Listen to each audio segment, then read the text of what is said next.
Hello everyone, আজকের এই ভিডিওটি খুব ইম্পর্টেন্ট হতে চলেছে, কারণ রাজ্য কমিশনের তরফ থেকে এসআইআর তালিকা থেকে কাদের নাম বাদ পড়বে সেটা কিন্তু স্পষ্ট করে দিল কমিশন। সেটাই আজকে এই ভিডিওতে বলবো, তাই অবশ্যই ভিডিওটি সম্পূর্ণ দেখবে, কারণ খুবই গুরুত্বপূর্ণ হতে চলেছে আপনাদের জন্য। দেখুন কি লেখা রয়েছে। ইনুমারেশন ফর্মের তথ্যের ভিত্তিতে 9 ডিসেম্বর খসড়া ভোটের তালিকা ও 7ই ফেব্রুয়ারি চূড়ান্ত ভোটের তালিকা প্রকাশ করা হবে। ভোটের তালিকায় বিশেষ নিবর সংশোধন বা এসআইআর চলছে বাংলায়। কাদের নাম এসআইআর থেকে বাদ পড়তে পারে তা নিয়ে নানা মহলে নানা আলোচনা চলছে। নিজেদের মতো করে ভেবে নিচ্ছে অনেকেই, তাতে আতঙ্ক উদ্বেগও ভুগছেন কেউ কেউ। তবে নাম বাদ পড়ার বিষয়টি খুব পরিষ্কার করে বুঝিয়ে দিয়েছেন নির্বাচন কমিশন। কোন কোন কারণে নাম বাদ পড়তে পারে দেখে নেওয়া যাক। তারপর যদি আপনারা নিচের দিকে দেখেন, তাহলে এখানে দেখতে পারবেন যে লেখা রয়েছে কাদের নাম তালিকায় থাকবে, কাদের নাম বাদ পড়বে। তা জানতে গেলে আগে জানতে হবে কাদের নাম থাকবে। এই বিষয়ে কমিশন স্পষ্ট করে দিয়েছেন 2025 সালের ভোটের তালিকাকে বেস হিসাবে ধরা হবে যাদের 18 বছর বয়স হয়েছে, যারা সেই এলাকায় স্থায়ী বাসিন্দা এবং ভারতের নাগরিক। এই তিনটি মাপকাঠিতে যারা পাস করবেন তাদের নাম কিন্তু তালিকায় থাকবে। ওকে, এরপর যদি দেখেন নিচে রয়েছে কাদের নাম বাদ পড়বে, সেটাও কিন্তু দিয়ে দিয়েছে আমাদের কমিশন।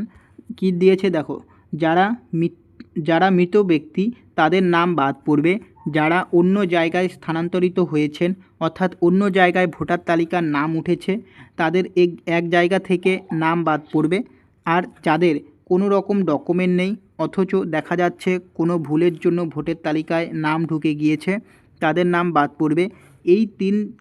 এই তিন ক্ষেত্রেই নাম বাদ যাবে এসআইআর তালিকা থেকে। ওকে, এরপর তোমরা যদি দেখেন, তাহলে এখানে লেখা রয়েছে ভোটের তালিকা প্রকাশ।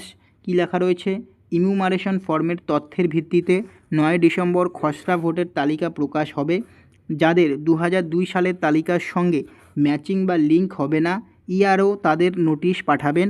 নোটিশের পরে হিয়ারিং হবে, সেখানে নির্ধারিত 11টি নথি যে কোনো একটি দেখাতে হবে, তা খতিয়ে দেখা হবে।